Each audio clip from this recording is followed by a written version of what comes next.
Estamos ao vivo em mais um podcast. Eu estou muito feliz aí com o nosso convidado nesse projeto, que já tem... Pastor, eu criei esse projeto um tempo atrás para falar sobre dores e delícias do ministério, onde eu recebo pastores, líderes, a maioria pastores, né, que estão à frente aí, estão com chamado, e a gente fala sobre dores e delícias do ministério, né? E hoje estou recebendo aqui, muito feliz, pastor Zé Mauro, da Igreja Batista Luz. Que igreja, que organização. Primeira vez que eu entrei lá, cheguei na porta, menina, acho que é aqui. Oi, eu nunca tinha ido. Muito bem-vindo. Faça a sua saudação inicial aí, por favor, pastor, se apresente. Já tem uma galera aqui, suas ovelhas já estão aqui, hein? Boa tarde, Elisete.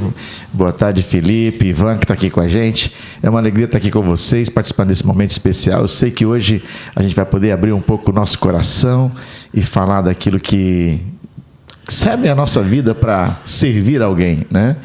Tudo que cerca a nossa vida, tudo que nós carregamos, serve para abençoar a vida de alguém. E eu sou muito abençoado por muitas pessoas, e eu creio que o que eu carrego pode também abençoar a vida de pessoas. E por isso é que a gente está aqui hoje, para a gente repartir um pouquinho daquilo que Deus tem feito na nossa vida, no nosso ministério. Olha que coisa linda, até a fala dele já dá vontade de você, né? A fala já é uma fala branca. Olha, eu quero saber o seguinte, como é que se deu o seu chamado? Eu posso falar um pouquinho da minha conversão? Sim, na verdade era isso, eu ia falar pela conversão. Então, eu sou uma pessoa assim que... Meus pais eram católicos, apostólicos, romanos, e a nossa família foi sempre criada nesse ambiente, e era considerada uma família religiosa, né? Uma família da fé. E o tempo foi passando, só que a religiosidade não é relacionamento com Deus, né? Nós tínhamos a religião, participávamos de tudo que a religião impunha para a gente, e aos meus 15 anos eu comecei a ter a minha vida mais independente. E foi então que, já na minha adolescência, eu comecei a participar de algumas programações em igrejas evangélicas. Eu tinha um senhor, o nome dele é Abel. Seu Abel era da Igreja do Véu, a Igreja Congregação Cristã no Brasil. Já ouviu falar? Sim. Então, essa igreja, o senhorio, né, que nós morávamos na casa dele, ele, por vezes, ele nos chamava para participarmos dessa igreja, irmos nessas reuniões deles. E então a gente começou a conhecer um pouquinho sobre Deus ali naquela igreja. E os tempos foram passando e a gente foi crescendo, a família foi aumentando, e me lembro que um senhor bem idoso já, cabecinha branca, palitozinho cinza, ele passou em frente à minha casa e olhou para mim e falou assim: você vai ser um profeta. E eu me lembro isso como se fosse hoje. Ele disse: você vai ser um profeta. E foi embora. Nunca mais ouvi aquele senhor. E os tempos foram passando, e eu já trabalhava nessa época, e indo para o trabalho, melhor dizendo, voltando do trabalho, umas 5 horas da tarde mais ou menos, uma jovem me entregou um convite para eu participar de uma conferência evangelística. Naquela época era em moda. Conferência evangelística era moda. Então, as igrejas superlotavam as noites e tal para pregar o evangelho para a salvação das pessoas. E eu recebi aquele convite e eu falei: eu vou nessa conferência. Até porque a moça que tinha me convidado, ela era muito bonita. E eu falei assim: meu Deus, ela está me convidando, eu tenho que ir, né? Então eu fui para a conferência. E na primeira noite eu ouvi uma palavra que tocou meu coração, mas eu não entendia ainda as questões, né? Eu não entendia a linguagem evangélica, não compreendia esses nomes, o Evangelho de João, Misericórdia, eu pensava que era o nome de alguém, então eu não tinha muito, não conhecia essas coisas. cristãs. E eu voltei na segunda noite. Na segunda noite parecia que Deus estava movendo, mexendo no meu coração e quebrando aquelas pedras que tinha dentro do meu coração. E eu comecei a compreender que Deus estava me chamando ali. E aí naquela segunda noite eu tomei a minha decisão, entreguei minha vida para Jesus. Fizeram aquela pergunta-chave, sabe qual é a pergunta-chave? Você aceita Jesus como seu Salvador pessoal? E aí, naquele dia, naquela noite, dia 16 de julho de 1979, você nem era nascido ainda, né? Já era, pastor. Pastor, não entra nessa celeuma, não. Você, Felipe, Ivan, nem era nascido ainda. Não era. Eu, 68. Nem era nascido ainda. E eu estava lá entregando a minha vida para Jesus naquela noite. E minha vida mudou. Minha vida mudou. E naquele mesmo ano, no dia 31 de dezembro, eu fui batizado numa noite fria lá em São Paulo. Fui batizado nas águas e comecei a minha caminhada no discipulado cristão. Fui crescendo espiritualmente. Aí a minha conversão se deu aí. Eu fui para o quartel. Servi por 10 meses no quartel, no 4º Batalhão de Infantaria, e quando eu voltei do quartel, eu me tornei um líder na igreja, comecei a servir na igreja. Então a minha conversão se deu por aí. Agora, posso falar um pouquinho para vocês sobre o meu chamado? Sim. O chamado para o ministério, ele foi um pouco diferente.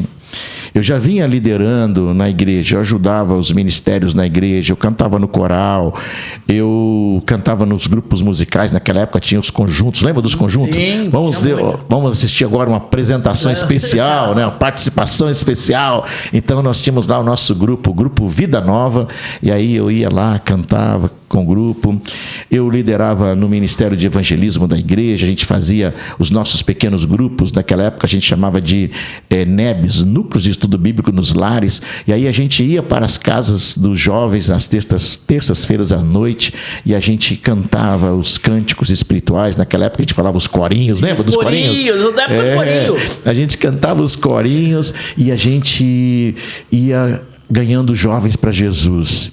E era muito lindo aquela época, porque era tudo muito novo, né? A gente não tinha as informações que a gente tem hoje, a gente não tinha os meios de comunicação que a gente tem hoje, então a nossa comunicação era tete a tete. Sim. Né? Era o dia a dia ali com as pessoas e para a glória de Deus, eu fui crescendo espiritualmente e também fui crescendo na liderança na igreja, a ponto do meu pastor Joanito Batista do Reis Ambrósio, na época, hoje ele já é falecido, me deu a oportunidade para eu liderar os adolescentes da igreja, e eu comecei a liderar os adolescentes da igreja, depois eu fui liderar os jovens da igreja, e depois eu me tornei um vice-presidente da igreja. Mas liderando os jovens da igreja e também como um vice-presidente da igreja, eu tive a oportunidade de fazer um congresso para a juventude. E o congresso reunia mais ou menos 120 igrejas batistas da época. Eram as igrejas da Central do Brasil. Então, a gente reuniu mais ou menos 1.000 a 1.100 jovens num congresso de 3 noites. E para aquele congresso, eu convidei, naquela época tinha um grupo chamado Novo Som. Não sei se você lembra. Sim, eu estava falando dele no dia do momento. Esse grupo era moda da época. Sim. Todo mundo queria ouvir o grupo Novo Som.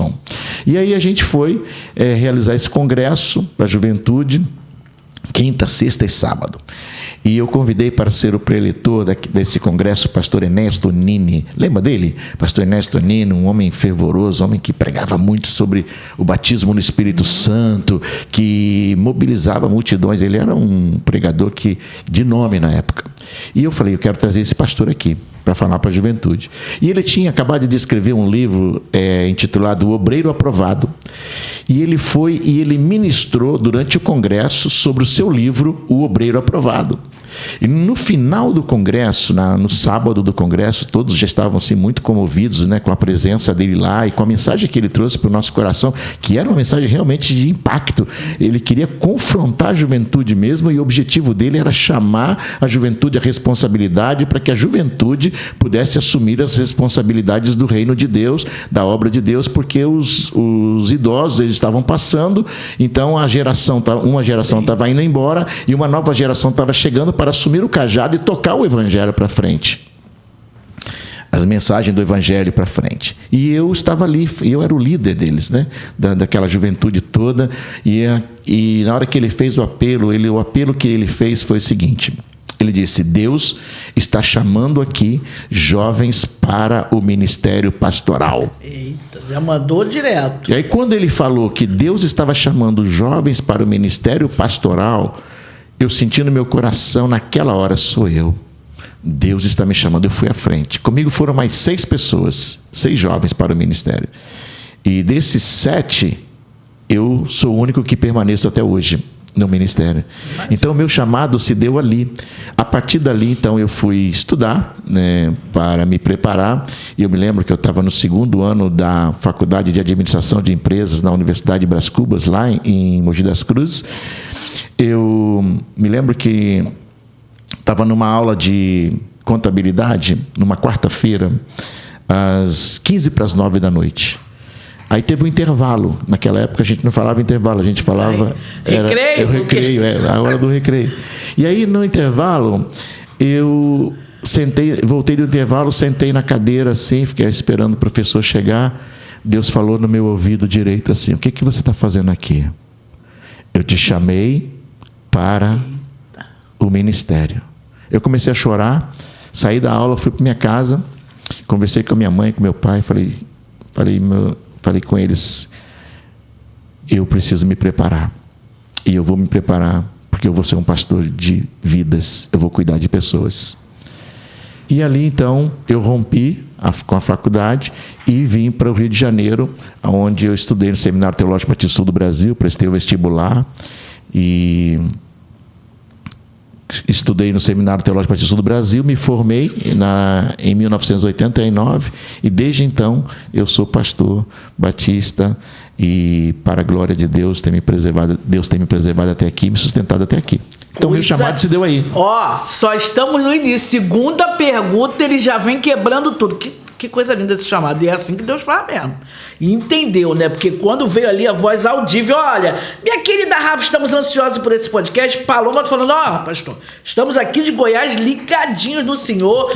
Cláudio Viana, bênção de Deus em nossas vidas. Leal Caixa, sua ovelha Lúria aqui falando com o Senhor. Gente, compartilha, porque eu sei que vai ser... Ele estava falando ali, vinha como se fosse, sério mesmo, uma ministração no meu coração, porque eu sei que é assim que Deus faz mesmo. Ele chama e não tem como confundir. E aí é sobre isso que eu quero falar. Vem o chamado, a gente sabe, é claro, mas depois disso vem o posicionamento de entender que o comando já foi dado, né?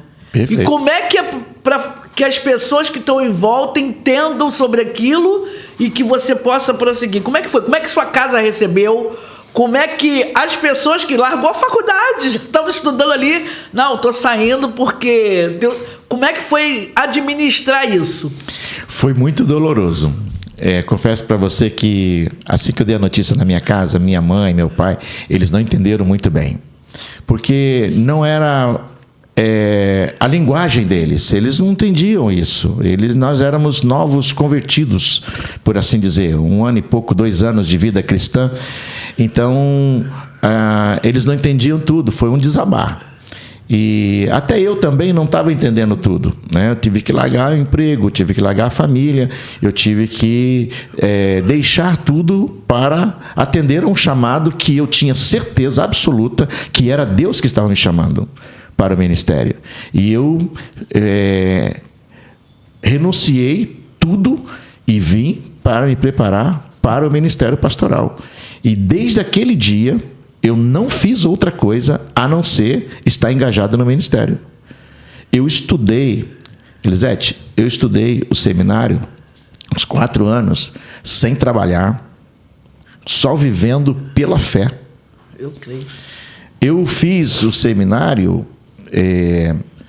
lá no Seminário do Sul do Brasil, vivendo com ofertas que as pessoas davam para mim e que às vezes só dava para eu ir de ônibus, só dava para a ida do ônibus para a igreja onde eu fazia o estágio. Eu sem recursos para voltar para o seminário para poder continuar os meus estudos. E Deus sempre provia, Deus sempre proveu a meu favor. E Ele não deixou a minha vida ser decepcionada em nada, desde o dia que eu disse sim. É impressionante, quando nós temos a certeza, a convicção do chamado, e a gente rompe até com os familiares, a gente rompe com os amigos, a gente rompe com tudo para obedecer um chamado do céu, Deus cuida de tudo para nós. Não foi fácil, mas foi uma bênção para a minha vida, porque as minhas experiências hoje no ministério, elas se deram, eu posso dizer para você, elas começaram no dia em que eu disse sim, e no dia que eu disse, eu vou renunciar tudo por amor a Jesus e por amor ao chamado. Eita, não vou nem perguntar de renúncia mais, que já falou aí de renúncia dando aula. Verdade, é isso mesmo. Depois que tu aceita, acabou. Priscila Dias, pastor Zé Mauro, nosso representante da família Luz, nosso pastor abençoado, Up Gráfica Digital. Josilma falando, que pastor, que benção, querido. Patrícia, meu líder e pai espiritual, sou muito grata a Deus por sua vida. Pastor Zé Mauro, amo o que o Senhor carrega, amo sua vida. Tatiane Brandão, o Senhor é bênção em nossas vidas. Coisa linda, né? Eu chego lá, quando eu falo do Senhor, o pessoal, Ele é maravilhoso. Ele é maravilhoso. Como é que foi a caminhada até entender o seguinte? Aceitou o chamado, começou a caminhar, foi estudar. Quando foi que entendeu? Porque quem está de fora acha o seguinte, muita gente, eu sou pastor, achando que isso é uma coisa fácil. O chamado e a obediência e estar em Deus torna o caminho, você está guardado, Deus está... Mas não é algo fácil. É algo fácil? Não, não é fácil. Por quê? Porque você precisa viver debaixo de uma dependência. Você tem que viver debaixo de uma dependência. A gente não depende das pessoas, a gente depende de Deus. E viver o chamado não é fácil, por quê? Porque a gente vai lidar com pessoas.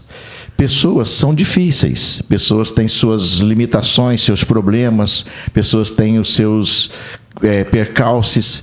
A gente vai lidar com todo tipo de problema. Então, ser pastor não é fácil, porque você precisa ter uma resposta para todas as perguntas e problemas que as pessoas enfrentam. E nem sempre a gente tem. É por isso que a dependência de Deus é que se torna importante no momento em que você percebe a dificuldade do ministério. Porque Deus sempre vai ter a palavra dele para alcançar o coração de alguém do jeito que ele quer alcançar. Sim. Então, durante a caminhada, eu posso dizer para você que os percalços, posso dizer para você que as lidas, né, as dificuldades do ministério, elas se apresentam porque nós somos seres humanos e a gente precisa resgatar o ser humano. Eu costumo dizer o seguinte, que quando nós estamos no ministério e que a gente está pescando, ganhando pessoas para Jesus, o peixe ele não vem limpo. Ele vem com as escamas, ele vem sujo, ele vem precisando de um tratamento, de um cuidado.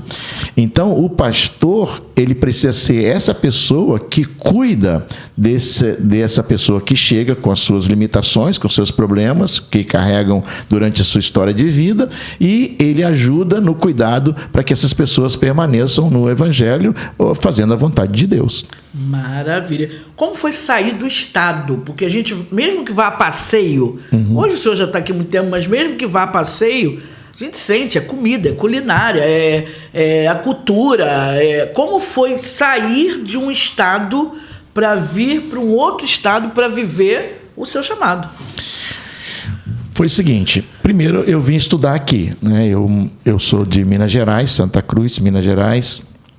E de Santa Cruz, meus pais mudaram para Mogi das Cruzes, onde meu pai foi transferido para uma empresa de uma usina, ele foi trabalhar numa usina. E ali eu cresci ali até a faculdade, E eu tive, então, a oportunidade de vir estudar no Rio de Janeiro, no Seminário Teológico Batista do Brasil. Aqui no seminário eu fiz relacionamentos, né? Tive muitas amizades. E quando eu fui ordenado ao ministério pastoral, eu fui enviado para uma igreja, uma pequena igreja lá em São Paulo, no interior de São Paulo, em Suzano, a Igreja Batista da Vitória. E nessa igreja eu comecei a trabalhar efetivamente no ministério. Eu comecei com 2 famílias, uma família que tinha 9 pessoas e uma outra família que tinha 5 pessoas. Éramos 14 naquela época. E ali então eu comecei o meu ministério, fui trabalhando, eu era solteiro, muito jovem. E depois de 1 ano e meio, mais ou menos, que eu estava ali, eu entendi, né, que eu precisava de um desafio maior. E foi então que eu retornei para o Rio de Janeiro. Eu me casei com a Ivanete, minha esposa, e fui pastorear uma igreja em Campo Grande, aqui no Rio de Janeiro. E depois que eu pastoreei essa igreja em Campo Grande, eu tive um outro período em São Paulo, numa igreja lá na Penha, no Jardim Popular. E de lá, Deus nos trouxe para a Igreja Batista Luz, onde eu estou já há 32 anos. Né? Nesse período que eu estava transicionando para a Igreja do Bairro da Luz, eu tive também aqui na primeira Igreja Batista de Nova Iguaçu, auxiliando o pastor Edgar na época, e foi um tempo também muito de crescimento para mim. Foi dali que eu, então, migrei para a Igreja Batista Luz. Estou lá até hoje, para a glória de Deus. Maravilha. A gente vai chegar nesses 30 anos. 30 anos não são 30 dias, não são 30 meses, não são... São 30 anos, 3 décadas aí. 32 anos. Eita, 32 anos, né? Mas eu quero falar o seguinte, como chegou, recebeu o chamado, ainda era solteiro, depois casou. Quais são os desafios para a família? Eu gosto de perguntar isso porque eu sou da mesma igreja há anos. Eu acompanhei o casamento do meu pastor, acompanhei o nascimento dos filhos. E às vezes as pessoas têm uma dificuldade de entender que por trás daquela pessoa existe uma família. Né? Então, como é que é os desafios de um homem que obedece o seu chamado, mas que também tem ali que cuidar da sua família? Como é que o senhor organizava isso aí? Eu costumo dizer o seguinte, o pastor, ele só consegue ser um pastor efetivo, né, na plenitude da palavra, se ele tiver uma família que o apoia, uma família que o ajuda, uma família que corresponda com ele no seu chamado. Graças a Deus, Deus colocou na minha vida uma esposa maravilhosa e que entende, né, e que também tem o chamado dela para a obra de Deus. Deus colocou na minha vida 2 filhos maravilhosos, a Jennifer e a Cristina, hoje ela está com 33 anos de idade, o Matheus Willi está com 27 anos. Os meus filhos também chamados por Deus para servir. A minha filha é uma intercessora, meu filho é um pastor hoje comigo, e todos ali na nossa casa alinhados com o ministério, alinhados com a igreja, alinhados com a família espiritual.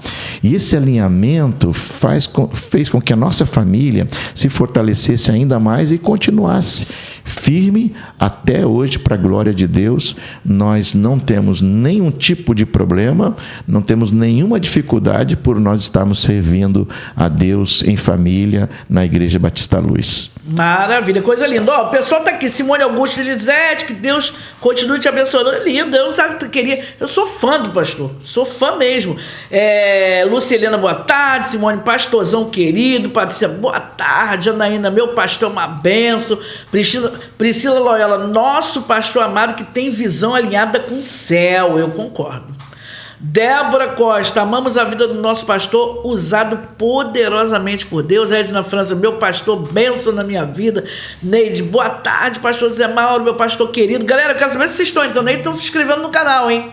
Confabulando com Elisete, se inscrevam no canal. Meu amigo querendo saber, eu me amarro nesse pastor. Pô, vi aí pra eu trazer. Eu falei, cara, eu tive que aliar ali altas articulações pra trazer ele. Não é assim, não. Altas articulações até eu chegar nele. Mas é realmente uma benção. Um momento difícil, um momento desafiador dentro dessa tua trajetória que vem à tua mente. São muitos. São muitos. Já tive momentos muito desafiadores, momentos sérios na minha vida pastoral, ministerial, momentos de baixa, de depressão, momentos de tristeza. Já enfrentei muitas lutas, porque o ministério ele não é um peso para nós. O ministério não é um peso, as pessoas são. As pessoas são difíceis. Dá até Verdade. As pessoas são difíceis. E aí, até um tempo na minha vida ministerial, por eu ser muito simples e também por ser muito prático e muito pastoral, eu não sabia como tratar, como lidar com as dificuldades das pessoas. E por causa disso eu sofria muito, porque eu trazia os problemas das pessoas para dentro da minha vida. E isso, às vezes, me fez sofrer muito, me fez chorar muito. Eu não sabia como lidar com algumas questões e por causa disso eu sofria. Mas eu tinha comigo as palavras de Paulo, que Paulo disse assim, sofra comigo as aflições do ministério. Então o ministério, as pessoas que a gente lidera, podem trazer para nós algumas aflições, algumas dificuldades, algumas lutas. Mas de um tempo para cá, posso dizer para você, Elisete, sem medo de errar, de 2016 para cá, eu comecei a ter uma visão diferente, um entendimento diferente. Eu passei por um processo de cura emocional quando eu participei de um renovo lá com a sua xará, né? Lá na Malafaia? Não. Foi com a pastora Exanete Rodrigues, lá em Minas Gerais. Eu estive lá na estância, passei por um processo de cura emocional, de cura interior, e daquele tempo para cá a minha vida mudou ministerialmente, comecei a enxergar as coisas de uma forma diferente. E aí eu também participei de um programa que era o Celebrando a Restauração, a Recuperação, e eu fui tratado nessas áreas, na área emocional. E os gatilhos que eu tinha na minha vida, eles foram sendo anulados, foram sendo tirados da minha vida. Eu aprendi, então, a pastorear as pessoas, a cuidar das pessoas, independente dos problemas das pessoas. Sim. Eu descobri que as pessoas não são os seus problemas, as pessoas não são os seus erros, as pessoas não são as suas falhas, as pessoas são as pessoas. Então eu preciso cuidar das pessoas, eu preciso separar o problema das pessoas e tratar o problema das pessoas, confrontar o problema das pessoas e manter as pessoas saudáveis. Então aí, quando eu comecei a trabalhar dessa forma, eu comecei a ver mais resultados no relacionamento interpessoal. Eu comecei a ver que as pessoas gostavam mais de ficar próxima de mim e eu também dessas pessoas, porque a gente estava vendo os resultados na vida delas. Eu creio que a maioria, talvez uns 70% dos problemas das igrejas sejam relacionamentos. Entende? Pessoas que chegam muito feridas na igreja, pessoas que chegam machucadas, pessoas que chegam na igreja com muitos traumas, com muitas dores, pessoas que chegam magoadas, pessoas que chegam na igreja com problemas de controle, de domínio, pessoas que chegam na igreja às vezes pensando que elas podem controlar tudo. Então elas têm problemas dentro delas que são sérios, que elas carregam, que ninguém ajuda a resolver. Então, depois que eu fui tratado nessa área, eu percebi que a maioria das pessoas chegam travadas nas igrejas dentro de alguns problemas que elas carregam durante a vida. Então, quando isso começou a ficar tão evidente na realidade também da nossa igreja, eu então trouxe para a igreja os ministérios ministérios, e veio o ministério da libertação, aí veio o ministério de aconselhamento, aí veio o ministério do 30 semanas, que a gente trata hoje as pessoas saudáveis, para que elas sejam pessoas mais saudáveis, para que elas confiem mais nelas mesmas, confiem mais nas outras pessoas e confiem mais em Deus. Então, a gente começou a perceber que esse tratamento da saúde emocional, junto com o espiritual, ajudou muitas pessoas a permanecerem no Evangelho. Então, as dores que eu tive no ministério e que eu enfrentei, que eu fui às vezes até de uma certa forma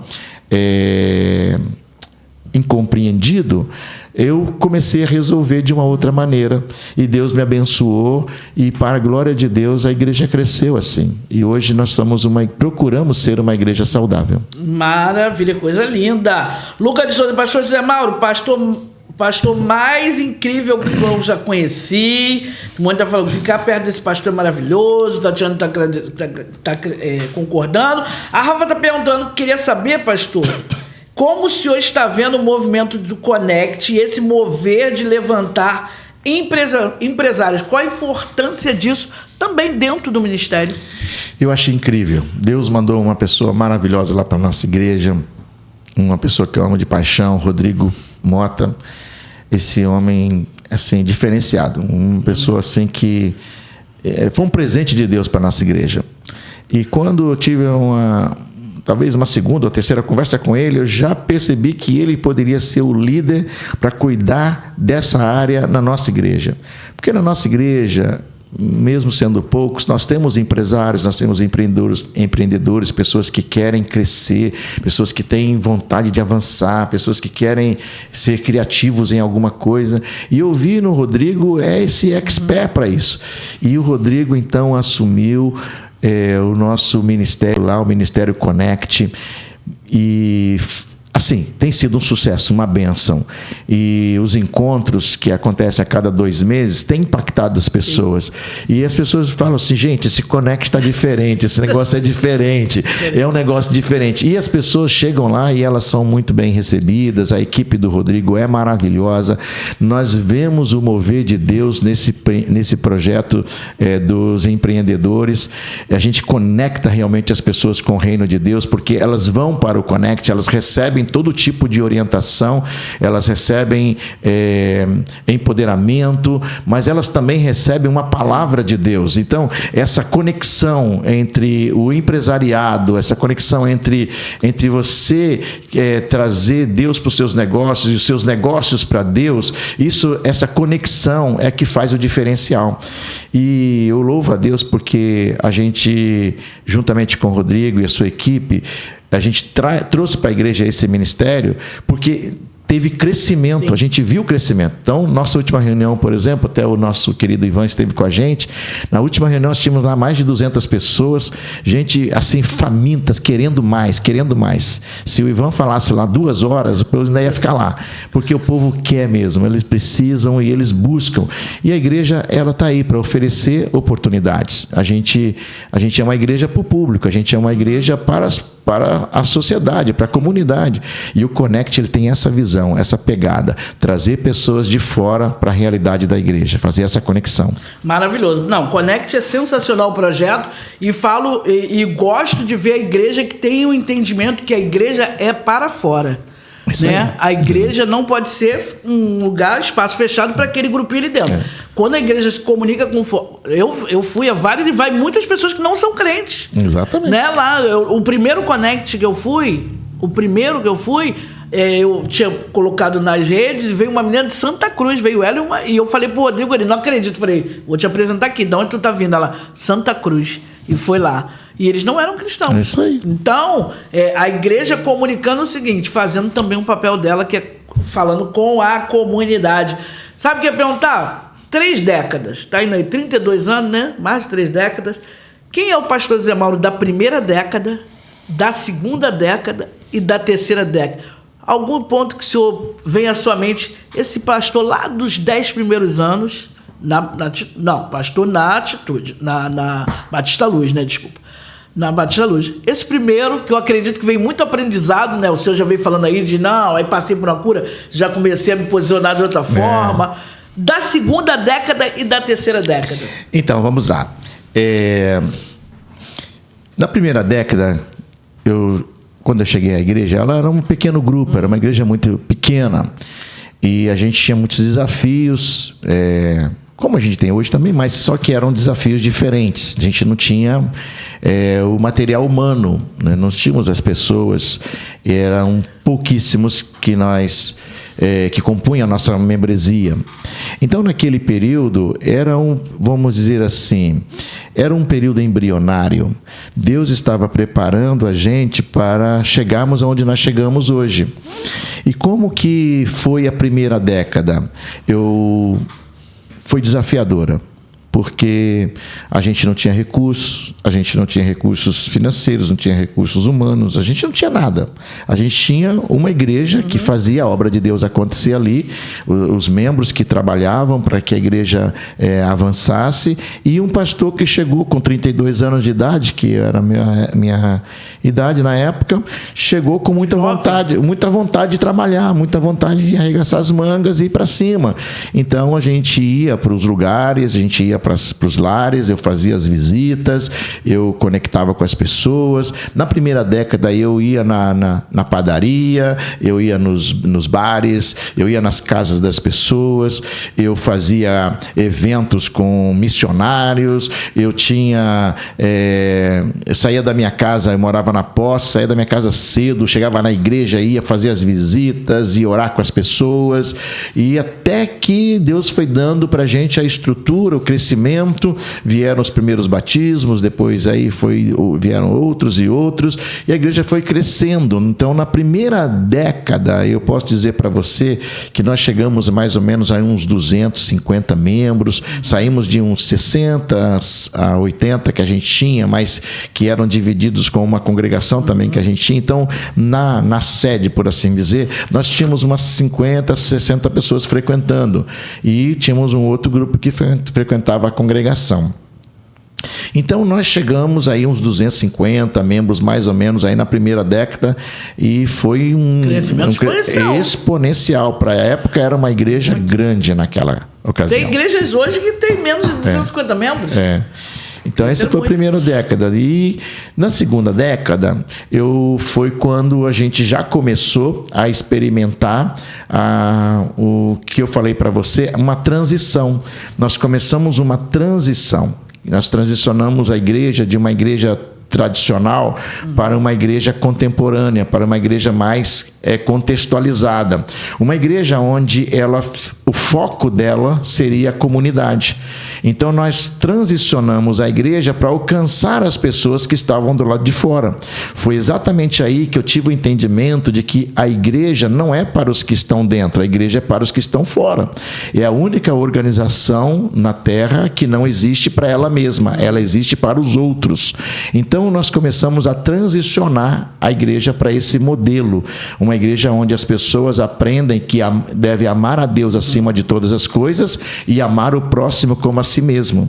Uma igreja onde as pessoas elas deveriam compreenderem que o relacionamento delas com Deus deveria ser o melhor possível, para que elas também tenham um relacionamento com as demais pessoas da melhor forma possível.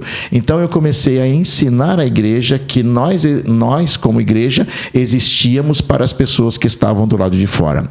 Então, com isso, nessa transição que ainda perdura, a nossa igreja foi ganhando corpo, ela foi avançando, ela foi crescendo. Então, vieram os ministérios que solidificaram a igreja, e em cada ministério nós começamos a mostrar que as pessoas certas, nos lugares certos, pelas razões certas, fazendo a coisa certa, trará para Deus os resultados certos. E os resultados que Deus espera da igreja são pessoas. Então, Jesus morreu por pessoas. Então, nós tínhamos que levar essa mensagem para a transformação da vida das pessoas. Então, na segunda década, a gente começou a ter esse entendimento, essa compreensão. E isso foi muito, muito bacana, porque mesmo em meio a tantas dificuldades, lutas e problemas, nossa igreja teve um crescimento, e nós chegamos em 2016, 2017, por aí, nós chegamos a uma membresia de mais ou menos 800 membros. Então, a gente saltou de 200 e poucos que a gente tinha para mais ou menos 800 membros na segunda década.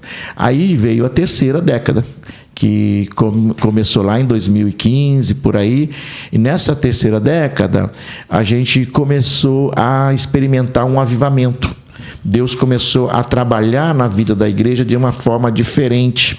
Então eu era o pastor, vamos dizer assim, pentecostal do meio batista, né? Que eles me chamavam de pentecostal.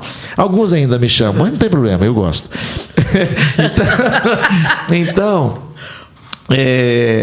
Eu, no meio batista, comecei então a trabalhar a igreja para uma busca maior do Espírito Santo, porque eu cheguei ao entendimento de que existia um grupo, né, de pessoas que defendiam que os dons, as manifestações do Espírito Santo, a maneira de Deus agir, como ele fazia no passado, cessaram.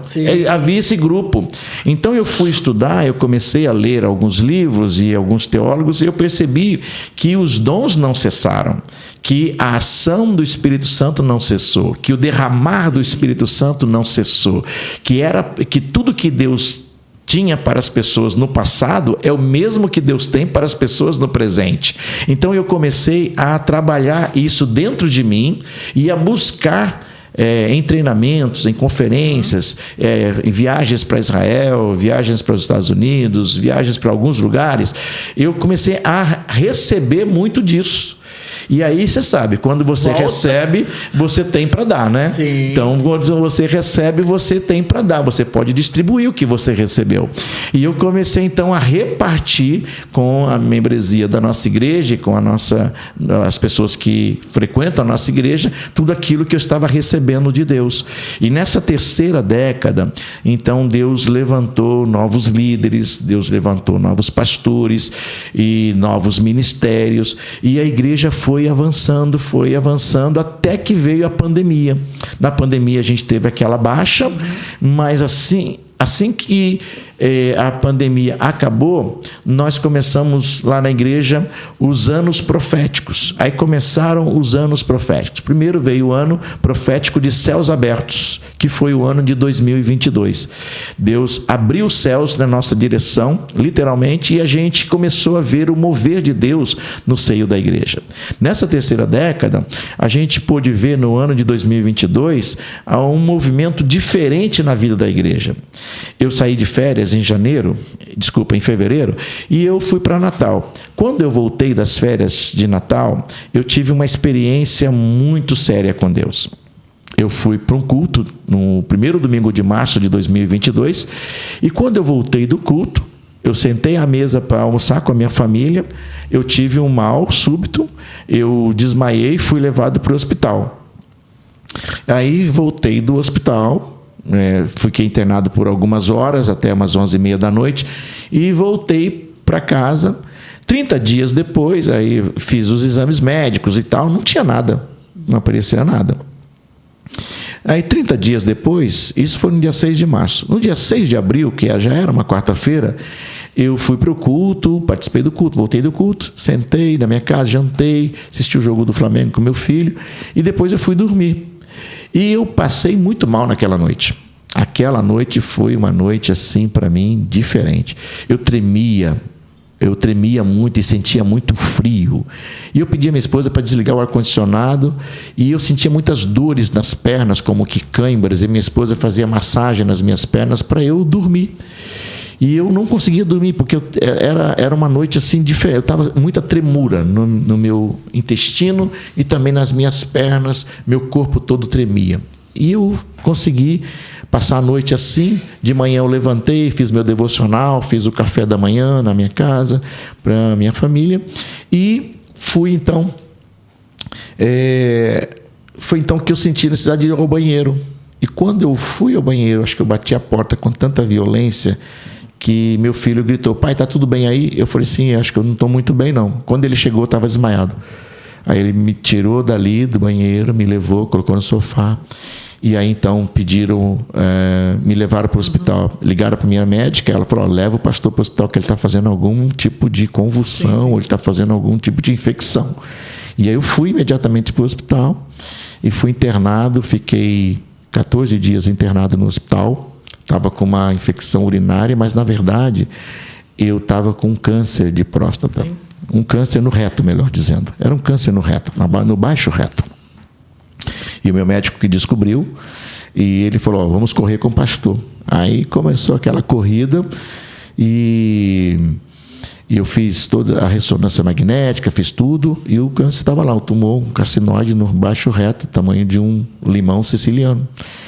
E isso foi uma surpresa para todo mundo, né? Imagino. Uma surpresa para todos nós. Então, essa foi uma das dores do ministério que marcou muito a minha vida. E interessante que eu fiz a colonoscopia e o médico deu uma sentença. Ele olhou o resultado da colonoscopia e deu uma sentença. Ele falou, olha, pelo que eu estou vendo aqui, nós vamos fazer o seguinte, para tudo que o senhor está fazendo e nós vamos agora focar no tratamento. Nós vamos fazer o seguinte, você vai fazer a biópsia, e, vindo o resultado da biópsia, nós vamos fazer novamente em agosto. Isso foi em junho de 2022. Em agosto, nós vamos fazer novamente os exames, todos, e e até lá, nós vamos fazer o seguinte, 25 sessões de quimioterapia, 10 sessões de radioterapia. Na primeira semana você vai fazer quimioterapia e radioterapia juntos, na última semana quimioterapia e radioterapia juntos. E ele disse, o senhor vai entrar 9 horas da manhã no Caxias Dó e vai sair às 5 horas da tarde. Praticamente o senhor vai em casa só para jantar e dormir e voltar para o hospital.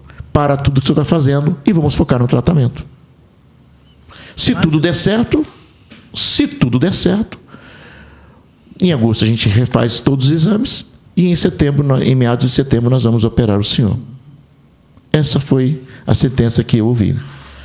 Então, aí o que aconteceu? Entre esse período, dia 2 de junho, até o dia 25 de junho, que foi o resultado da biópsia, eu participei de uma conferência em São José dos Campos. E nessa conferência, eu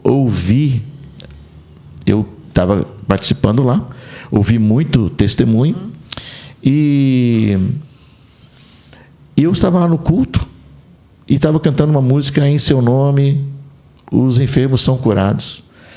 E aí essa música eu estava cantando, e depois da terceira vez que cantaram o refrão da música, eu então ouvi uma voz falar assim no meu ouvido direito, você está curado. Eita, coisa linda. Lembra aquela voz que eu te falei, que falou comigo assim, o que você está fazendo aqui? Era a mesma voz, você está curado. Eu ouvi isso 3 vezes. Você está curado. Você está curado. E aí, Elisete, eu fui para o hotel e falei com a minha esposa, eu falei assim, hoje você não precisa fazer mais a massagem, eu estou curado. Desde aquele dia, 17 de junho de 2022, eu não tive mais dores nas pernas, não tive mais nenhum problema, e eu fiz 4 ressonâncias magnéticas depois daquilo. E as 4 ressonâncias magnéticas só mostram lá, no local do câncer, uma cicatriz. Que coisa linda. Eita! Esse é o Deus que a gente serve, gente. A galera não acredita. E eu achei até interessante quando o senhor falou assim... e aí eu fui lendo, fui estudando, ia para as conferências e vi o seguinte, é o mesmo Deus, é o mesmo Espírito Santo que atua de igual forma nos dias de hoje, porque muitas pessoas, não, mudou, hoje é diferente, hoje não há cura, hoje não há milagres, hoje não há sobrenatural de Deus, que não há nada, vai lá ler a palavra do Senhor. Elisete, você precisa saber, quando eu voltei dessa conferência em São José dos Campos, no domingo seguinte tinha um pastor aqui, amigo meu, pregando na nossa igreja, pastor Edno Melo. Eu voltei curado de São José dos Campos. No domingo ele pregou na igreja. No domingo que ele pregou na igreja, 50 pessoas foram curadas. Eita, eu creio. 50 pessoas foram curadas no domingo lá na igreja. Eu creio. É impressionante. Nós temos, depois desse episódio que aconteceu na minha vida, Deus ativou a cura na nossa igreja. O ministério, Deus levantou o ministério de curas na nossa igreja. E você pode até convidar algumas pessoas que têm testemunho, depoimentos para poder falar. Você pode ter a nossa líder, Tatiana Sanches, lá do nosso Ministério de Mulheres, o Ministério Iluminadas. Ela tem um testemunho lindo do que Deus fez na vida dela também, naquela ocasião. E tem um testemunho do que Deus fez na vida dela há uma semana atrás. Então, para você ver... E outras pessoas também foram curadas, várias pessoas, eu não posso precisar quantas, mas centenas foram curadas lá na igreja. E hoje nós temos lá na igreja um ministério que cuida dessa parte para nós, que é o ministério profético. E esse ministério tem toda a terceiro sábado de cada mês, um culto chamado Manhãs de Cura. Lisete, você vai lá, você vê as pessoas sendo curadas. É incrível o que Deus está fazendo. E aí o avivamento chegou. Nós tivemos outro ano profético, que foi o ano do avivamento. Depois tivemos outro ano profético, que foi o ano de conquista. E agora nós estamos no ano profético, que é o ano de expansão. O que Deus está fazendo, Elisete, é lindo demais. É lindo demais você ver o mover de Deus, a ação de Deus na igreja. Isso a gente sabe que não diz respeito a gente, é sobre Deus. É Deus fazendo. E quando Deus tem o controle, quando Deus é o Senhor da igreja, Ele age, Ele faz o que bem lhe apraz, e os resultados que Ele quer para a vida da igreja acontecem. Eu creio. Gente, eu estou quase dando um glória aqui, hein? E é isso mesmo, e muito do não agir de Deus é nós, humanos, fazendo o impedimento disso. Porque uma das coisas que eu prestei atenção logo na sua fala foi: o Senhor ouviu e creu. O Senhor já levantou como Ana, levantou já com outro semblante, entendeu que a cura tinha chegado. Coisa linda. Olha, Nicole está falando que enquanto lindo, maravilhoso mesmo. Gildene, pastor, homem de muita fé. Tiago mandando boa tarde, meu pastor. Nayane falando, meu pastor, exemplo de líder. Jaqueline, exemplo de pastor, de caráter e humildade. Simone falando, glória a Deus mesmo. Tá quase aqui, olha, eu vou te contar, hein. Tatiane Brando, glória a Deus, pessoal, glória a Deus. Elisama falando, meu pastor, Deus abençoe muitíssimo, homem muito usado por Deus, Ana Viola, meu pastor, que benção. O senhor falou em duas coisas que eu vou te perguntar aqui. Primeiro, como foi passar pela pandemia, administrando, né, liderando uma igreja? Como foi? Porque foi desafiador, eu lembro da minha igreja, como foi. Algumas igrejas até hoje não se recuperaram. Eu tenho amigos, algumas igrejas não se recuperaram até hoje, digo, de membresia, de retorno das pessoas. E lá eu vejo que bomba. Como é que foi administrar esse momento tão difícil? A pandemia pegou todas as igrejas de surpresa. A nossa também. E, evidentemente, nós, naquela ocasião, já estávamos nos preparando para uma igreja em crescimento. Porque, como eu disse para você, nessa última década, como você me pediu, foi uma década que a gente foi mais para o sobrenatural. Uhum.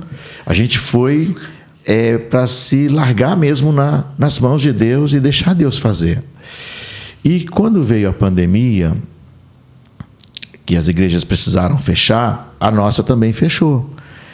E durante 1 ano e meio, nós fazíamos os nossos cultos assim, em casa, eram lives, e tivemos muitas perdas de membros, não para a pandemia, mas pessoas que deixaram de seguir, de acompanhar a igreja na ocasião, e tivemos também um público que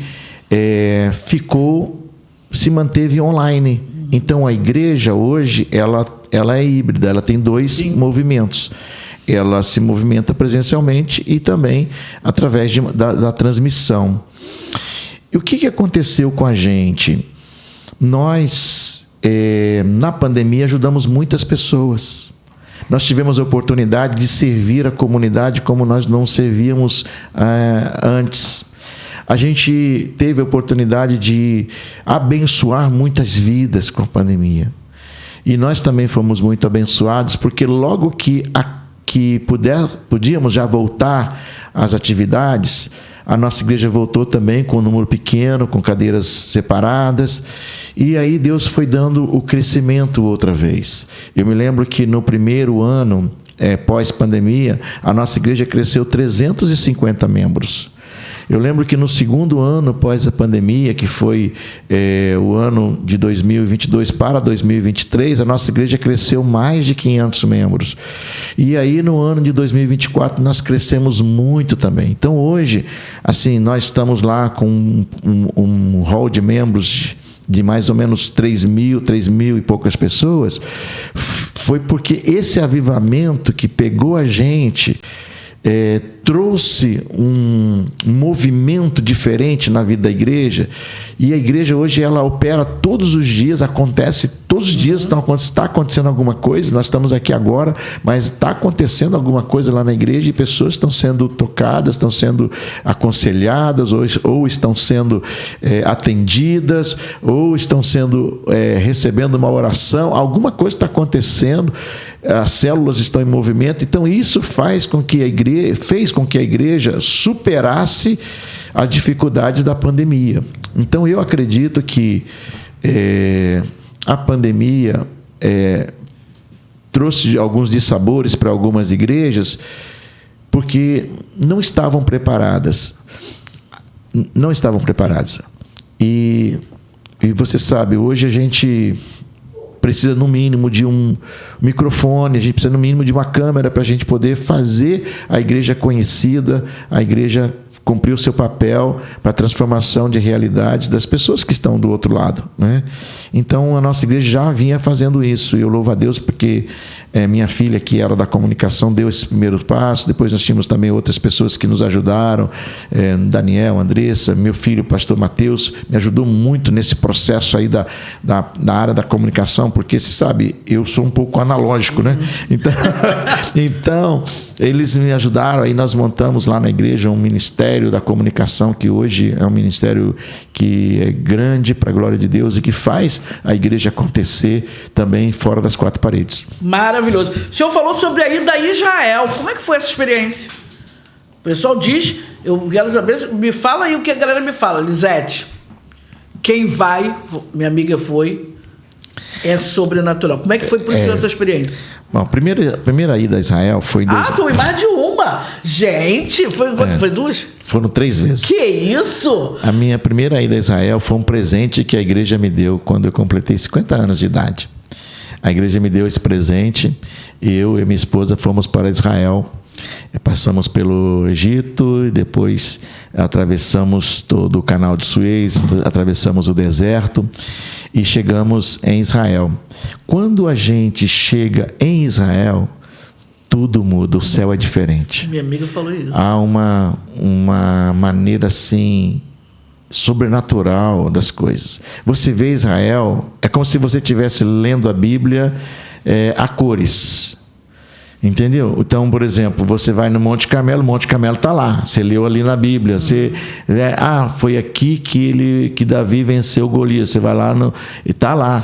Entendeu? Você vê a Bíblia ao vivo e a cores. E as experiências em Israel, elas são fantásticas. Primeiro porque quando você chega em Israel, tem gente de todo lugar da terra. Então, há uma confusão de línguas lá. Literalmente. Então você vê gente de tudo quanto é lugar, pessoas, todo mundo querendo ter as mesmas experiências, todo mundo querendo saber tudo sobre a Jerusalém histórica, querendo saber tudo sobre a história do povo de Deus. E assim, a gente cresce muito. Eu sugiro que todas as pessoas que puderem vão a Israel. Vale muito a pena. É uma viagem para a gente nunca esquecer. Então, onde você vai, você é impactado. Parece que você pisa realmente no lugar santo. É uma terra santa. Vale muito a pena. Eu estive 3 vezes e as 3 vezes, cada vez é uma experiência nova. Elas falaram para mim, falou, Lisete, é algo sobrenatural. A Adriana Fernandes, meu pastor amado, é uma benção. Luciano falando, glória a Deus, pastor Zé Mauro, é a representação da fé. Gente, eu vou fazer, antes de falar sobre jubilação, quero falar o seguinte, é a pergunta que dá nome a esse projeto. Dores e delícias do ministério. O que o senhor pode falar? O que é, Zete? É chamado, a gente recebe, é maravilhoso, né, obedecer a Deus, mas existem essas dores e existem essas delícias de cumprir o chamado de Deus. Eu diria para você o seguinte, as dores do ministério, você sabe, todo pastor, ele anda com Deus. Então, o fato dele andar com Deus, ele tem um arqui-inimigo. Ele tem um arqui-inimigo. O diabo, ele não favorece para nenhum pastor.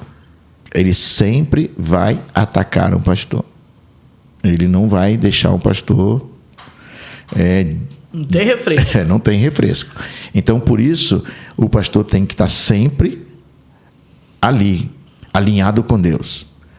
E eu diria o seguinte, quando o pastor enfrenta dores no ministério, eu diria que essas dores, elas vêm, como eu falei no início aqui, por causa de pessoas que carregam seus problemas. E elas vêm também porque Satanás ataca a gente com fúria. Com fúria. Você conhece a história de Jó, você conhece a história dos homens de Deus que estão na Bíblia, você conhece a história de Davi, o próprio Jesus, o apóstolo Paulo.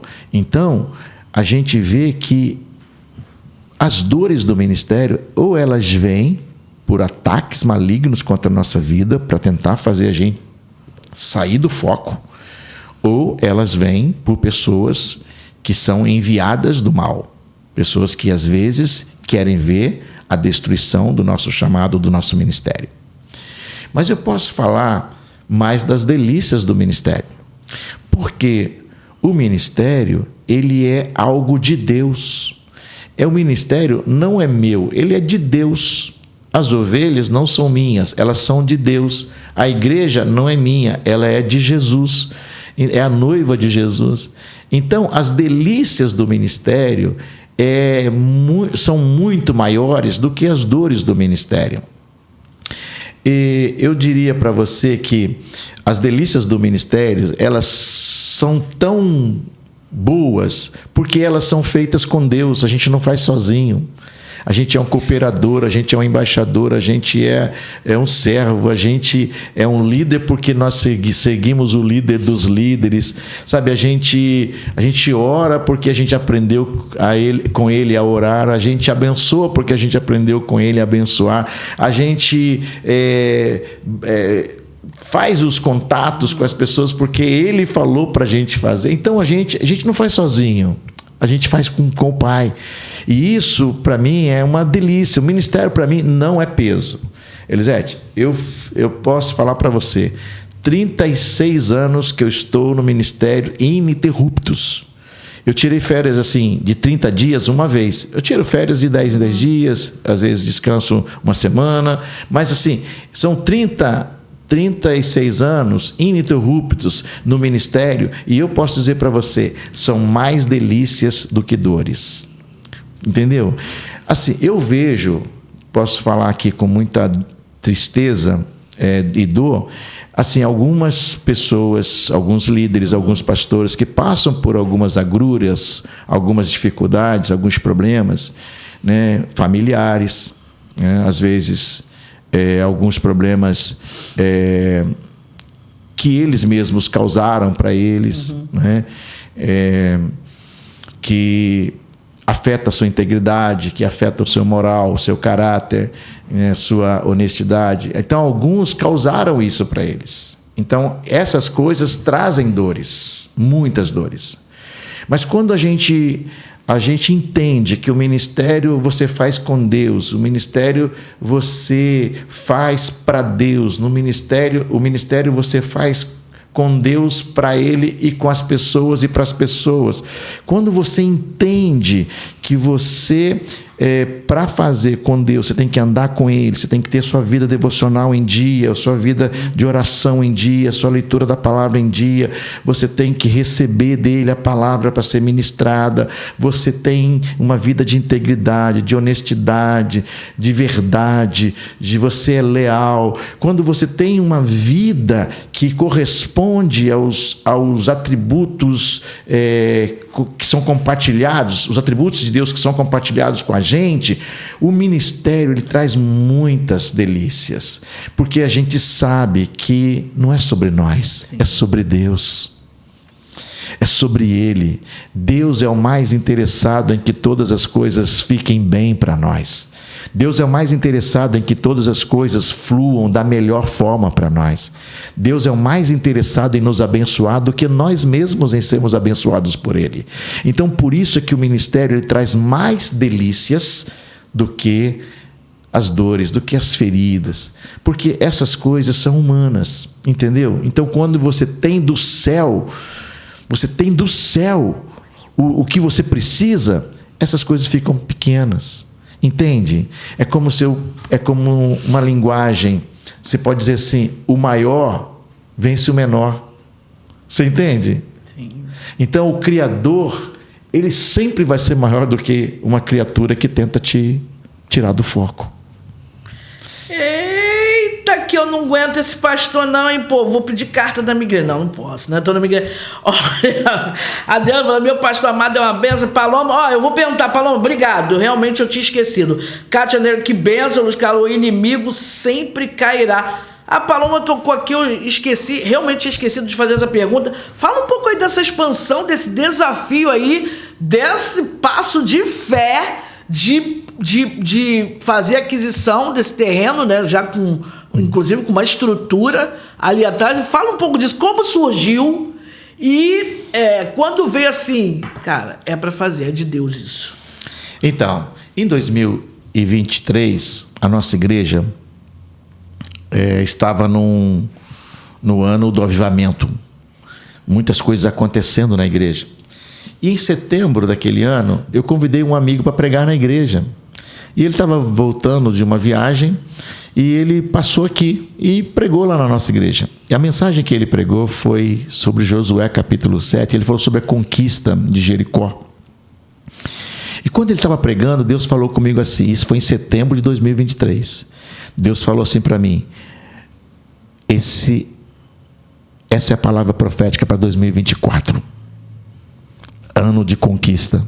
Aí eu segurei essa palavra e só anunciei para a minha equipe e também para a igreja no final do ano. Em dezembro, no dia 31, nós lançamos o ano profético de 2024, o ano de conquista. E aí, 2024, ano transcorrendo, Deus mandando as pessoas, as coisas acontecendo.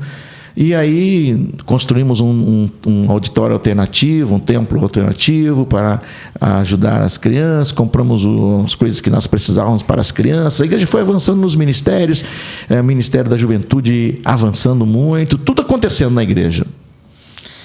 2024, era o ano de conquista. E aí, o que aconteceu? Eu estive na conferência lá em São José dos Campos em junho e Deus mandou uma palavra do céu para nós lá. E a palavra do céu era a seguinte: Deus estava mostrando para o profeta Fabiano Ribeiro que Deus estava entregando para uma igreja uma propriedade que era muro com muro. Eita! E quando ele falou, ele não sabia de nada. Sim. Era só Deus que estava falando com a gente.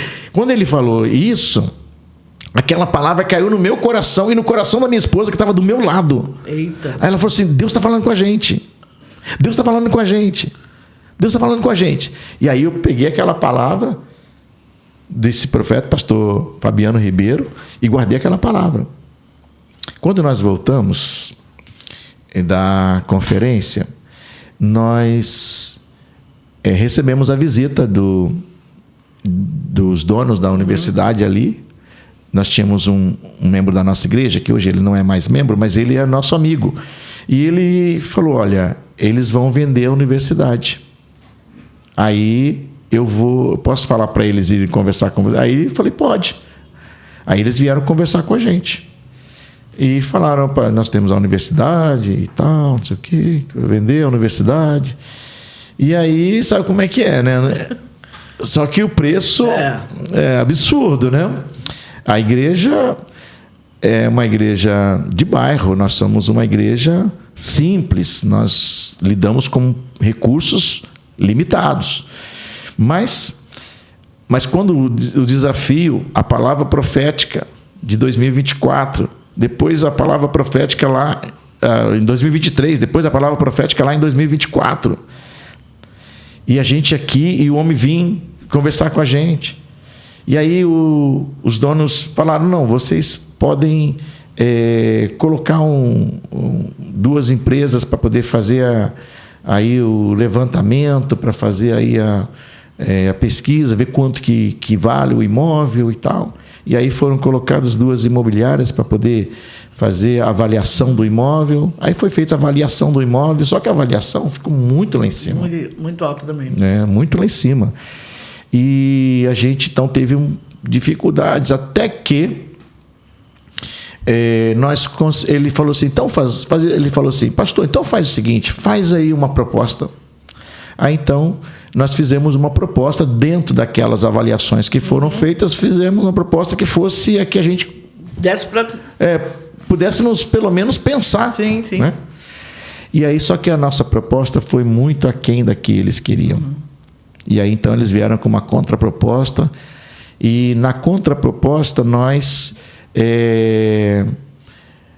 estudamos a contraproposta e reavaliamos as entradas, a maneira de pagar a entrada, e fomos para o desafio. Elisete, nós tivemos a confirmação de que eles realmente queriam vender para nós em outubro, no dia 25 de outubro. E nós tínhamos até o dia 28 de novembro para levantarmos o valor da entrada, que era de 2 milhões e 500 mil. Eu estava lá quando vocês lançaram. Eu ainda falei assim, eita, subamos e possuamos. Porque eu lembro, eu falei, pouco tempo, né? Mas quando é de Deus... E o desafio foi muito grande. A igreja entrou, a igreja foi fantástica, engajou todo mundo junto. E, para a glória de Deus, nós chegamos no dia 28 de novembro com o valor da entrada. E aí assumimos, compramos o imóvel e assumimos as prestações e estamos lá caminhando, pagando as prestações, que também não são tão baixas assim, são altas. Estamos lá pagando para a glória de Deus. E esse mês de mês de maio, nós já começamos alguns projetos lá, já tem um futebol acontecendo, já tem um vôlei, agora está vindo aí também outros projetos sociais também, e estamos lá com essa propriedade para a glória de Deus. É uma propriedade de 6 mil metros quadrados, com 4 mil metros de área construída, 40 salas, 3 auditórios, um auditório de 140 lugares, um auditório de 250 lugares e um auditório lá onde era a biblioteca, que poderíamos comportar ali cerca de 400 pessoas também. Então, a gente tem algumas ideias para o futuro. Pensa em fazer algo educacional? Então, temos esse pensamento. Nós temos um pensamento de termos uma escola ali, e é um pensamento do futuro, que esperamos não seja tão longo, mas nós planejamos isso. Maravilha, coisa linda! Tudo se confirmou para a honra e glória de Deus, falou aqui o Luiz, né? Gente, para ir para o encerramento, se deixar, a gente vai ficar aqui com ele até amanhã. Ele já chegou aqui, ele sentou, ele não deixou nem oferecer um café e falou sobre jubilação, sobre estar encaminhando aí para... tá partindo para ser jubilado. E aí eu quero entender um pouco disso aí, porque depois disso, 3 décadas, vários feitos, vários milagres, várias experiências, o povo aqui inflamado, ó, tem, só as ovelhas que estão aqui, tem mais de 40 pessoas aqui, inflamado, ouvindo, falando glória a Deus, escrevendo aqui, e o senhor me chega com essa. Eu falei, como assim? Conta essa história direito. O que está passando aí pela sua cabeça? É inspirador, né, Ivan? O que está passando pela sua cabeça? Pois é, Lisete. Todo pastor ele tem um planejamento. A gente tem planejamentos de vida. A gente tem planejamento do ministério e também o planejamento de vida. Todo pastor tem limitação de vida, né? E a gente procura ser um pouco daquilo que a Bíblia orienta. Né? A palavra de Deus fala que o sacerdote, ele também tinha um tempo que ele tinha que parar. Deus já dava para ele a idade para ele poder parar. E todo pastor precisa ter esse tipo de planejamento também. Ele nunca vai deixar de ser pastor, mas ele precisa entender que o bastão precisa ser passado para uma geração que está chegando. Uma geração que está chegando. Moisés passou o bastão para Josué e Caleb. E a gente entende que o ministério, ele também é assim. Chega uma hora em que o pastor tem que ter a sabedoria de Deus, ele tem que ter a orientação de Deus, ele tem que ter a direção de Deus para ele também saber parar. Por isso é que o pastor, ele precisa ser um homem que ele lidera a si mesmo. Ele tem que saber o seu limite, ele tem que saber até onde ele pode, até onde ele vai. E como você sabe, no meio corporativo, as pessoas normalmente se aposentam com 65 anos. Né? Então, o pastor, ele precisa ter essa visão de Deus para saber a hora que ele tem que parar. E na minha maneira de interpretar hoje, eu entendo assim, que eu posso ser um pastor adjunto de alguém, eu posso ser um pastor conselheiro, eu posso ser um pastor que faça os aconselhamentos, que ajuda na liderança, que ajuda na formação de discípulos. Eu posso ser um pastor que ajuda no crescimento de uma igreja, mas eu não preciso necessariamente ser o pastor presidente da igreja. Então, quando chegar a minha hora e o meu planejamento, porque também eu tenho aquela fala que é assim, os homens fazem os planos, mas o propósito de Deus é que permanece. Então, no meu planejamento, em 2026, eu começo a fazer uma transição ministerial. Eu começo a fazer uma transição ministerial. E essa transição pode durar 3 anos. Esses 3 anos, eu vou chegar aos meus 68. E aí, então, o que eu pretendo? Com 68 anos, dar posse a um novo pastor. Aos 70 anos, eu ficaria 2 anos juntos com esse novo pastor, e aos 70 anos, então, eu iria me jubilar. Esse é o meu planejamento. Não sei se é o de Deus. Planejamento dele, pô. E a nossa igreja, ela é muito tranquila em relação a isso, porque nós temos vários pastores. Sim. A igreja vai poder escolher o pastor para tocar o trabalho juntamente comigo ali até eu jubilar. Então, esse é o meu planejamento. Eu acho legal que ele está falando uma tranquilidade. Tudo tem seu tempo, tá? Tô vendo. Tá tudo no planejamento, no papel também. Acha que essa transição é fácil? Em todos os sentidos. Tanto para o senhor, que 30 anos à frente... eu falei aqui, né? Antes a gente estava no bastidor, falei, pessoal... Casou pessoas, né? Batizou, casou, viu nascer, né? Muita história junto, né?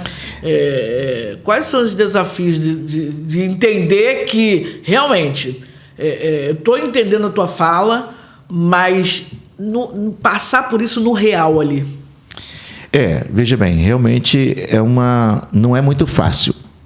Porque, como você disse, eu vi pessoas nascerem ali, cresceram ali, foram batizadas por mim, eu casei, e hoje os filhos dessas pessoas eu já batizei. Então, a minha história de vida é a história da igreja. A história da igreja é a minha história. Você atravessa, né?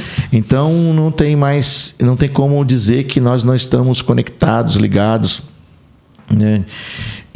Não é fácil, mas eu, como pastor, eu preciso deixar a igreja ciente daquilo que pode acontecer, porque a nossa igreja ela é muito eclética e é uma igreja muito fácil de entender as coisas e compreende Facilmente isso. Ela sabe que nós trabalhamos essa mentalidade. A nossa igreja não é uma igreja de personalidades. Ou seja, eu não estou ali ad eterno. Entende? Eu não sou o principal é Jesus. Então as pessoas estão ali seguindo a Jesus, e se você estando lá na igreja, você pode ministrar, elas vão ouvir a voz de Deus através de você. Eu estando lá, eu posso pregar, elas vão ouvir a voz de Deus através da minha vida. Um outro pastor estando lá, ele vai pregar, eles vão ouvir a voz de Deus através da vida daquele pastor. E o que Deus tiver, quem Deus tiver para ser o pastor que vai pegar o cajado e tocar o ministério, será aquele que a igreja vai escolher. Porque a igreja é muito sensível à voz de Deus. E isso é um diferencial da nossa igreja. Sabe quando você está na igreja, parece que o céu está pertinho ali? Então, assim que é a nossa igreja, sabe? Deus está pertinho da gente ali, independente de quem está lá na frente. Então, isso é muito bacana. E, evidentemente, eu estou preparando. Nós temos várias pessoas na igreja que estão se preparando, né? Eu preciso preparar a pessoa que pode me suceder, mas quem vai escolher é a igreja. Isso é tranquilo para mim e tranquilo também para a nossa igreja. Eu concordo. Eu acho que quando a igreja está ligada com Deus, quem estiver ali está alinhado com Deus, Deus vai ouvir a voz, e é Deus que dirige, é o Espírito Santo de Deus que dirige. Mas a importância da liderança a gente vê, né, biblicamente, quando Moisés morreu, até o povo ali se tomar atento, até Josué mesmo, que pegou a coisa, até foi preciso Deus falar: agora é contigo, cara, né? Então, para que ele pudesse estar posicionado e passar isso para o povo, né? Davi, mesma coisa, e assim, tantos jeitos quando a gente vai ver. Então, mas daria um outro podcast isso, ele está convidado já para vir falar aqui, a gente vir falar dessas transições, de quantas igrejas sentem ali. Lógico que eu estou vendo a tua maturidade em já pensar, preparar a igreja, já conversar sobre o assunto. Inclusive, queria te perguntar, sempre teve essa comunicação assim bacana? Já conversei, minha equipe, por exemplo, lá da igreja, pessoal que trabalha comigo, né, já deixo tudo bem claro para eles. Também com a minha família, já deixo isso tudo muito, muito claro, porque não é que eu vou deixar de ser pastor, eu vou deixar de ser o presidente, né, o pastor que tem a responsabilidade para administrar o todo da igreja. Então, eu compreendo que esse tempo, Deus vai falar, chegou a sua hora. E aí, na hora que Deus falar, será essa hora. Já estão botando aqui, meu pastor tem a unção de Caleb. Olha aí. Daqui já vai sentir na igreja. Olha o povo que está preparado aqui, já está dizendo. Olha a preparação do povo aqui sendo dito, tem unção de Caleb, 80 é pouco, 85, falou, vai estar com a mesma força lá os 85, né? Olha, a Rafa tá falando o seguinte, antes de finalizar, qual o sonho, pastor? Antes de se aposentar, antes de jubilar, né? Qual um sonho que tem no seu coração aí? Meu sonho, assim, ministerialmente falando, é ver a igreja consolidada, uma liderança forte, uma liderança que ajuda a igreja a ir a novos níveis de fé. Meu sonho, ministerialmente falando, é sobre a igreja, é ver a igreja ser igreja de verdade. Eu acho que isso aí todo pastor, é o que ele quer, sabe?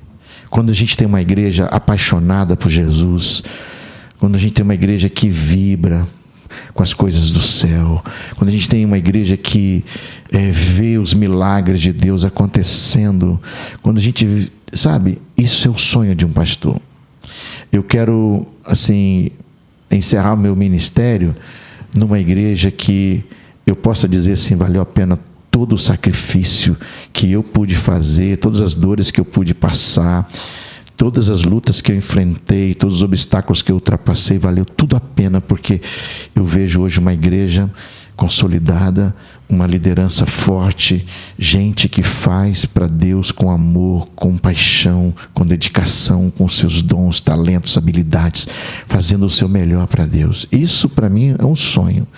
Assim, estruturalmente eu tenho um sonho de construir uma Arena Luz, que vai ser um templo para mais ou menos 3.000 pessoas, para que a nossa igreja possa receber a comunidade de Nova Iguaçu lá e todo mundo de Nova Iguaçu ter acesso à nossa igreja, ser impactado pela nossa igreja, e ver que a nossa igreja é uma igreja para a cidade, é uma igreja que não tem, a gente não faz acepção de pessoas, a gente não faz acepção de nada, a gente quer ver gente, nós amamos pessoas, nós queremos ver pessoas, somos apaixonados por vida. Então meu sonho é ver, sabe, essas pessoas todas congregando a Deus num ambiente bonito, num ambiente prático, abençoador.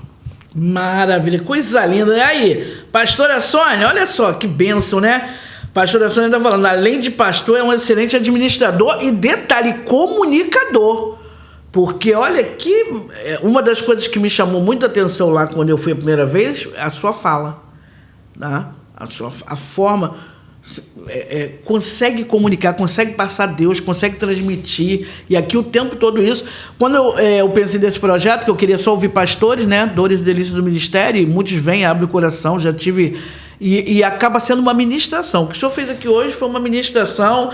Gente, quero agradecer a todos que vieram aqui, que chegaram aqui online para ouvir, né? O pastor de vocês, tem outras pessoas aqui que não são lá, da Batista Luz, mas que puderam estar aqui prestigiando, todo mundo que participou ali. A galera está falando aqui de Caleb, puderam estar participando. Quero te agradecer, eu sou muito sua fã, falava pro Rodrigo, Rodrigo, tenta articular aí para mim, cara, eu sou fã do pastor. Toda vez que ia lá, tentava estreitar mais um pouco, que realmente, de verdade, sou fã, vejo lá a organização da igreja, a forma que o senhor recebe, a forma com que o senhor faz questão que os visitantes estejam à vontade, a forma que o senhor faz questão que as coisas aconteçam independente. Eu já fui num Connect que o senhor nem subiu para falar. Né? E eu fiquei prestando atenção naquilo, né? A importância que o projeto estava acontecendo, pessoas estavam sendo recebidas. Então, isso é sensacional. Que Deus possa continuar abençoando sua família, sua casa, seus projetos, e que o senhor volte, né? O senhor volte. Gostou? Vai querer voltar? Amei isso aqui. Já falei que o Felipe ali, Filipão tem que me chamar de novo. Aí. Eu amei isso aqui. Muito então, bom. Já sabe, né? Ó, o pessoal tá falando, Deus abençoe. Quer deixar uma última palavra? Um versículo. A palavra de Deus se renova todos os dias, mas um versículo de hoje aí que vem na sua mente. Daniel 12:13. Foi uma palavra que eu ouvi num dia, como hoje, por exemplo, um dia assim, nublado, e eu estava em frente a uma capela, e naquela capela estava escrito assim: Querusomai, Querusomai, Tom Logon, pregue a palavra.